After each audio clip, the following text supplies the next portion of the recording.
This is an oral history interview conducted for the Witness to War Serving a Nation project at Nauset Regional High School on Cape Cod, Massachusetts. For the sake of this interview, please state your full name and community in which you now reside. My name is Dick Morall, and I live in Wellfleet on Cape Cod. Where were you born? I was born in Boston. What kind of activities were you interested in? When I was younger, I was fully interested in sports and in music. How about in high school? In high school, keeping the bullies away, and sports. Although I didn't play any organized sports, I was kind of quiet in high school. Not quiet, I talked a lot, but I didn't join anything. Did you have any plans for after graduating high school? I had no idea. I had no idea what I was going to do after high school. Okay. How did you get involved with the war? After high school, I decided I wanted to become an airplane mechanic. And so I went to airplane mechanic school, and I worked in New York at JFK Airport, and I just loved it. It was really interesting work for a young guy. And then I got drafted in 1964. And then later on, I found that I could get a job in Vietnam doing mechanics, being a mechanic on helicopters, and that intrigued me. How old were you when you were drafted? I was 22. What was your reaction to that? I hated it. I had been free. I had been living my own life with my own friends. I had a really interesting job, and that was all taken away from me. I had to go into the Army and sent down south to Georgia, where I used to love music, and I was involved with a lot of music. All of a sudden, there was nothing but country music. How did your family feel about you going? Being drafted or Yeah, going to Vietnam? being drafted. Well, that was what had happened to my uncle, and that's what happened, and there was a draft. It's what you did, so they accepted it. Did you believe that it was the right thing to do, whether you wanted to go or not? Well, that was before Vietnam, really, when I was drafted. It was just beginning. And so I didn't want to be in the Army, but I just had to be. So there was nothing I could do about it. I didn't think about going. I wasn't averse to going to Vietnam. When I got drafted, if I got sent to Vietnam, okay, I would go there hopefully as a mechanic. But I was actually in the infantry, so I was thinking that they were going to send me there in the infantry. But I ended up staying at the fort that I went to in Georgia. I stayed there for the full 2 years. So what was your experience like? What was your first reaction to the whole scene? I didn't like it. I was a wise guy. I would always fool around, but keep it at a point where I couldn't really get in trouble. Because I was in Georgia. I wasn't overseas. I wasn't in Vietnam at that time. I spent 2 years, my whole draft time, in Georgia. When you arrived in Vietnam, what was your role there? I was a flight mechanic on helicopters. Okay. I got a job once I got out of the Army, working for an airline that was actually owned by the CIA. And I was happy because it was going to for one thing, I was going to get paid well. It was going to be interesting, exciting. It was an adventure I was going on. And my first reaction when I got there was, it was hot. Did you make any friends there? Did you have anybody there that I had could a lot support of you? friends there. I had a lot of friends because there were American families there. And as a civilian, all the people that I worked with, you know, we all became friends. We were a team. Did you have to go through training? Yes. Like, what was that like? Well, the training I went through was on learning the helicopter that I was going to be flying on and working on. The helicopters that we had were like the Army's Huey helicopter, which was the most common helicopter in Vietnam. And I didn't know anything about the helicopter. But I was licensed, and so they hired me. And so when I got there, they trained me on every aspect of the helicopter. Did you meet anybody there that wasn't American? That was. Oh yeah, yeah. We had a lot of non-Americans, and I lived in Saigon. I did not live on a military base. So, yeah, our neighbors. We had a wonderful cook and housekeeper and their kids, and people at work. And Vietnamese girlfriend. And yeah, it was a community that I lived in Saigon, and the other mechanics. There were other mechanics from the Philippines, from China, from Thailand, and then the Vietnamese people. Do you remember anything about the setting there, like the details? About the setting? Yeah. Yeah. Well, I lived on a street on the outskirts of Saigon, at the end of an alley. I had a house there, and I would drive to work through the streets of Saigon, and I can remember the hangar where we worked and the people in all the planes. We had a lot of airplanes coming in and out, and also, although I was based in Saigon, for 10 days at a time, I would go away down into the delta of Saigon, of Vietnam, or halfway up the coast to a place called Nha Trang, and then way up north to a place called Da Nang. And we would fly for 10 days out of that base, out of that town. And I got to know them really well because I was there for almost 4 years. Why were you flying there?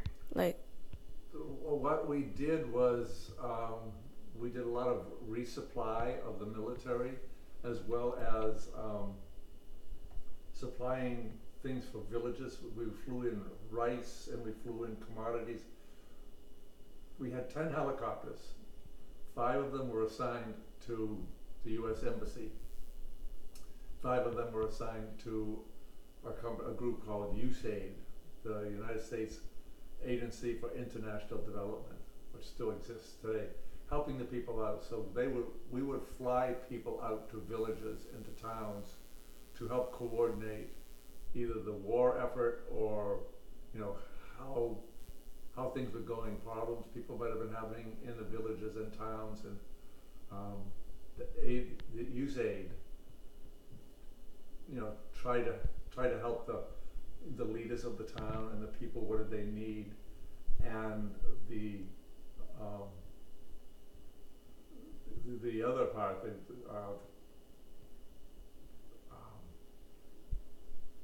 the embassy that we flew was the other 5 helicopters. We were supplying the military. We were bringing in ammunition. We were moving soldiers around from place to place. And a lot of what we did was moving wounded out. Soldiers that would get wounded, we'd go in and we'd take them out and bring them to a hospital or to somewhere where they could get taken care of. So we did a lot of that. Okay. So were you ever involved in the actual fighting? I wasn't involved in actual fighting if I could help it. Um, we were an unarmed ship. We carried our own guns, just a pistol. But we got into the fighting because we had to pull people out. So although um, I was never involved in, on the ground, doing mission on the ground. We were flying in and out of very scary places where people were getting killed. So how did you feel while helping these people?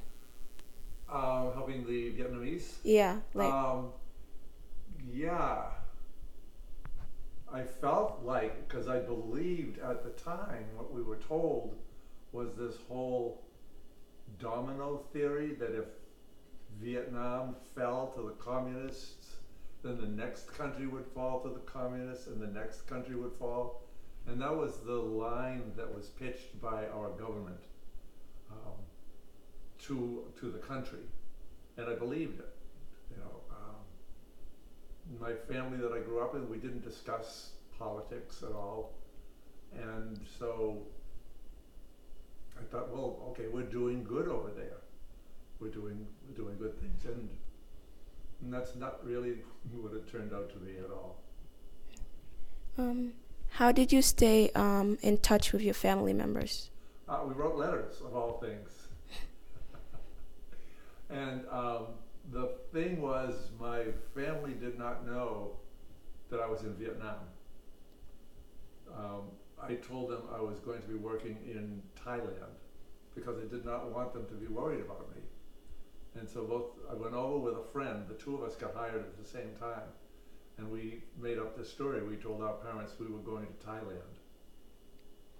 And surprisingly, when the tickets came for us to fly out of Boston, the destination was Thailand. And so I showed my mother the tickets and I said, look, here's our tickets to Thailand, to Bangkok. And then I got on the telephone, and called up the headquarters in Washington, D.C. and told them. And they said they were sorry, it was really a mistake. And so the next day I got tickets in the mail to Saigon. Do you remember any of your leaders? Any what? Of your leaders? Of the leaders? Yeah. What I remember of the military leaders, I remember a quote from General Westmoreland, who was the commanding officer, I think, at times for a while in Vietnam. And one of the things he said was, I have written it down, and this is what they do in order to help people on the ground. The fighters go out and kill people. They kind of make those people not human. And so what he said was, the Oriental doesn't put the same high price on life as does a Westerner. Life is plentiful. Life is cheap in the Orient. And that's what he said. And I remember one time we flew a casket from Saigon out into a village. We were returning a dead soldier. It was in a wooden coffin. And when we landed, as we were landing, the entire village emptied out and came out to the field where we landed. And they were screaming and crying and kicking and falling down and grieving. Their grieving was completely open. There was nothing, they didn't hold back. They grieved completely at the feelings they had for the loss of this one soldier. And I thought, my God, these people, I think they care more about life than we do. We're sending people over there and thousands of them are dying. And this was, I can remember that very clearly. I can remember landing and seeing the people, the noises they were making. They were like barking dogs. Their grief was just so open.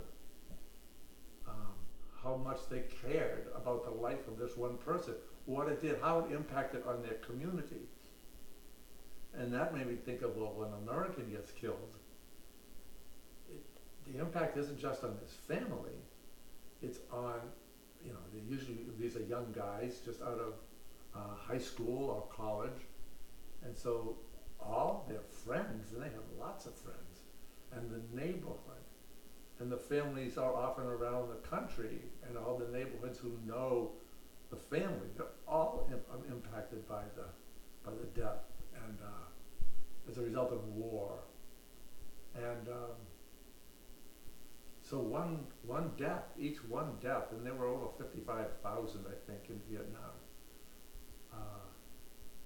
Just think how many people were affected by all of those deaths. And they're all as a result of war. So, for how long were you in Vietnam for? I went there in May of '66, and I stayed until November, the end of November of '69. What was 3.5 years, almost 4 years. So, what was your daily routine like? What was the what? Your daily routine. My daily routine was to come into work, get up in the morning, have breakfast, come into work, and depending upon the schedule, we would get a schedule every day. Who was flying, what aircraft, who the pilots were, and would look at the schedule. And if I was scheduled, I would, go in there early. The entire time I was there, I was never late for a flight, ever. We had to get there 1 hour ahead of time because we had to really look over the helicopter and do aircraft maintenance. Aircraft maintenance is a lot of inspection, making sure there's nothing loose, making sure there's nothing broken, making sure everything is tight, and getting the helicopter ready to go. And then we'd fly. We would fly, sometimes we would fly to a place and sit on the ground for a big part of the day, and then fly back, because we would take somebody out, they had meetings or something, and then we would come back. Sometimes, it was not a typical day, but I can remember after what they call the Tet Offensive, which was in February of '68. We were sent on one of those missions. We were up north, flying out of Da Nang, and we went up to Hue, and because there was a big battle going on there, it's a huge battle. During the Tet Offensive, the North Vietnamese and the Viet Cong, they put together an attack on almost every single city and town and village in the country, all at one time. So it was about a week and a half after that started, and about a week after that started, and we flew to Hue, and we were supposed to sit on the ground all day. And when we flew in, it was a rainy day, and I can remember, as far as I could see, there were these Marines, wounded Marines on the ground in stretchers, covered up with ponchos. And I said to the customer, which was the guy in charge, I said, do you want us to sit on the ground when these guys, we could be taking them to the hospital? And he looked around and he said, okay, you can fly. Because it was in the budget. He was trying to keep the budget down. Each hour that we fly costs a lot of money. So he was trying to keep the budget down. And he looked around and he says, no, go ahead, take them. We flew all day back and forth to the hospital. I think we flew about 11, 12 hours that day. And the Marines, they were all Marines. They were just so happy that we were willing to take them, help them into the helicopter. Some of them on stretchers, they couldn't sit up. We had to lie the stretcher on the floor, and everybody, adjust their feet so that we could take as many as we could at a time. And we just flew back and forth all day long. So that wasn't a typical day, but a typical day was flying. Part of it was when we first started flying, I can remember saying to my roommate, can you imagine we getting paid for this? We just loved flying. So those were my typical days, and then at night we'd go into town, downtown Saigon, to eat, to go to bars. And because I lived in Saigon, as opposed to people who lived out in the boondocks, I could play golf. There was a golf course there, the golf course in Saigon, which was French until the Americans got there. And then they really, put money into the golf course, and it was a beautiful golf course. So I got to play golf on my days off, because I would only work. It wasn't 5 days a week. It was whenever they needed you. So how often did you get days off? How often? Well, when I went up country, as they called it, I would work 10 days in a row. Then I'd come back and I'd have 1 or 2 days off. And then if I weren't flying, I would go in and work on the helicopters on the ground. So I would take a day or 2 off. We would get a week or so off every, once or twice a year, and we could fly on our company's airplanes to Bangkok or to Hong Kong. So every once in a while, I would just go to Hong Kong and stay there at a hotel. Were there like any days where you really felt like you couldn't handle this anymore for like one more second?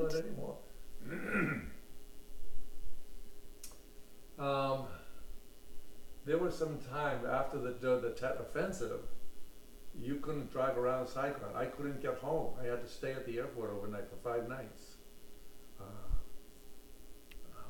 No showers, eating canned food that they have, military food. And incredibly scary, because at night we had to put sandbags up, and this is our company. This was our offices and where we worked, and I was just terrified when they would start shooting at us. We had rifles, but hey, I didn't want to be there. I didn't want to be doing that. And then, so that probably during the Tet Offensives was the time that I really I didn't want to be here. Okay. So, what would you say would be like the biggest thing there that really impacted on you the most, that really changed your view of things?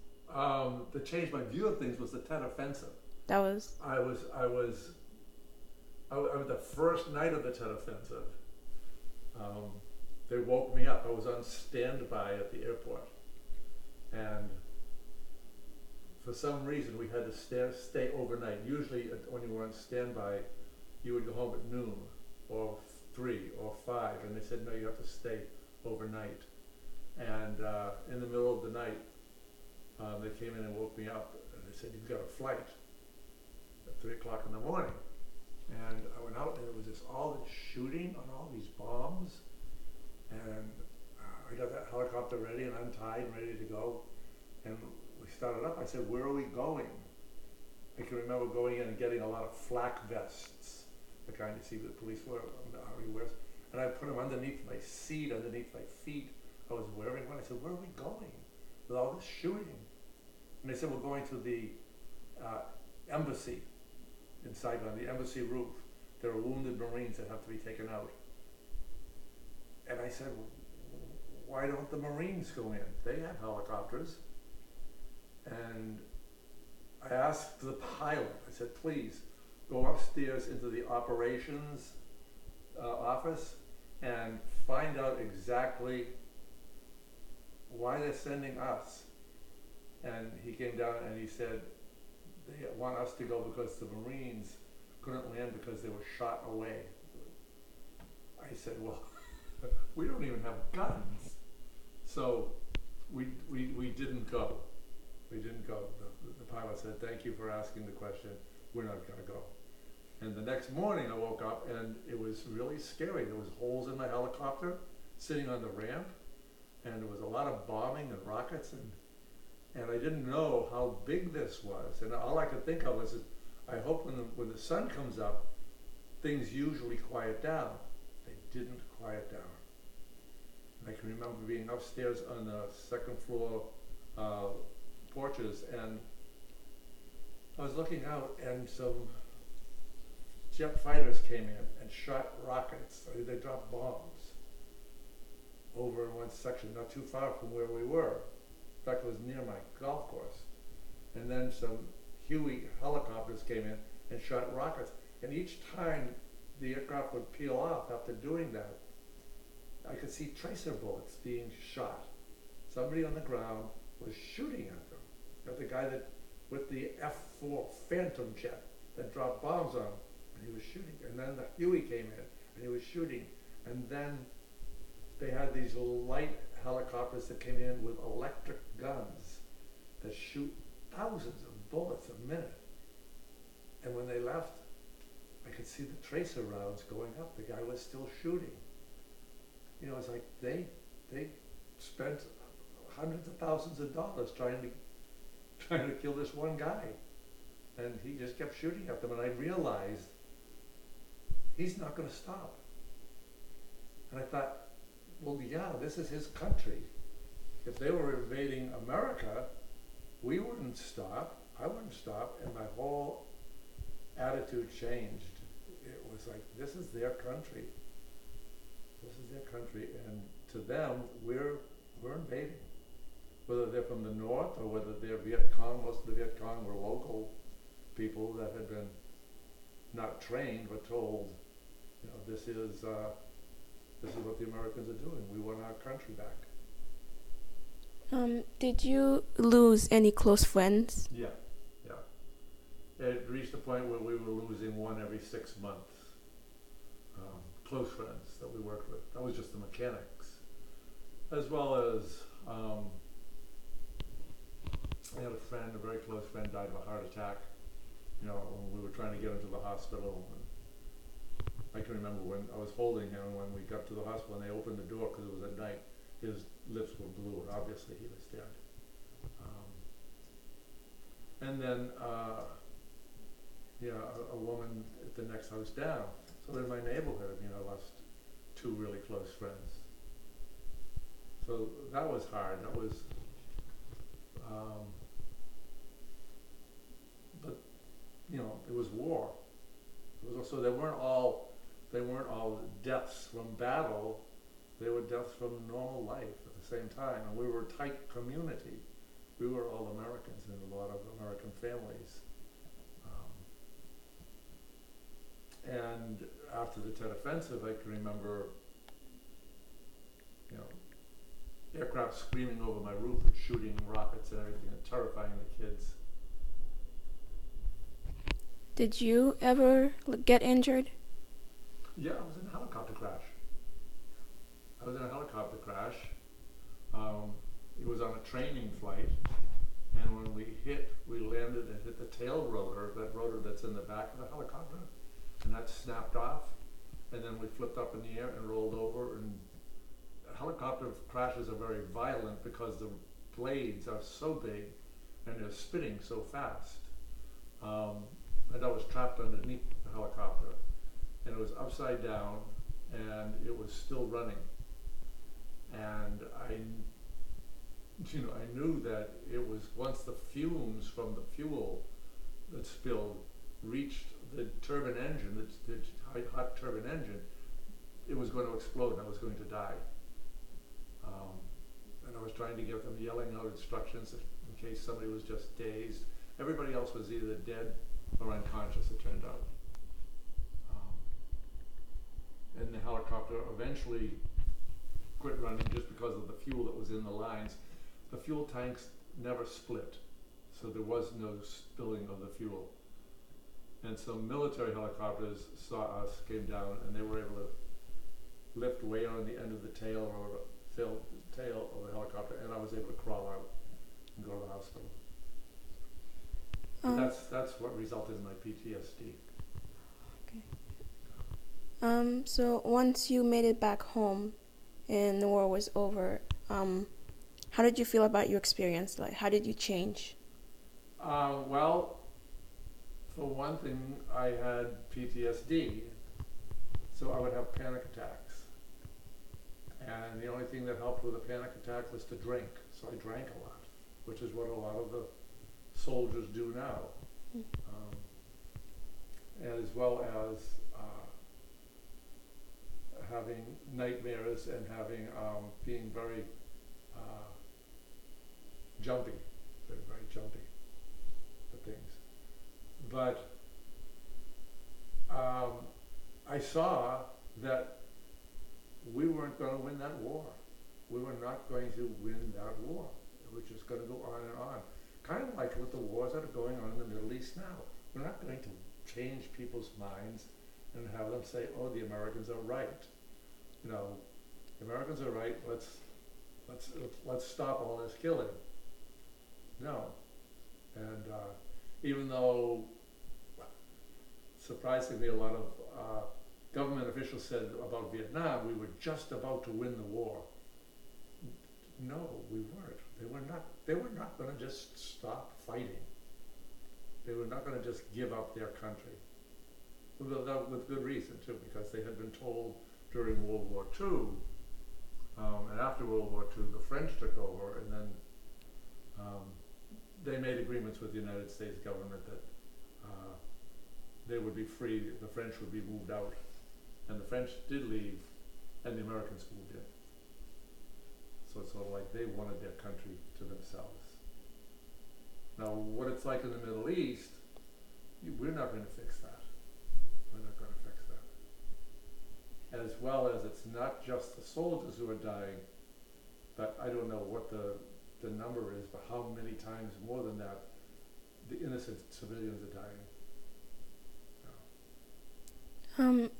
Do you still have friends from the war here today that you speak with? Yeah, I have friends. I do therapy now. That's what I've moved into. I studied it about how to help people with PTSD, and so I see veterans, and we get very close. I help them with their what was a struggle that it helps to heal them. And other people that I knew from the war, I'm so close with. So do you and your friends still talk about your experience there? Sometimes, because after your PTSD is healed, you can talk about it. But before that, they didn't want to talk about it at all. They didn't want to talk about it. They would avoid it. They would avoid violent movies. They would avoid, anything on television about war. And then once we work on healing their PTSD, they see it just as a memory, the same as a memory, and they're able to talk about it. But usually most people don't want to talk about it. Thank you. You're welcome.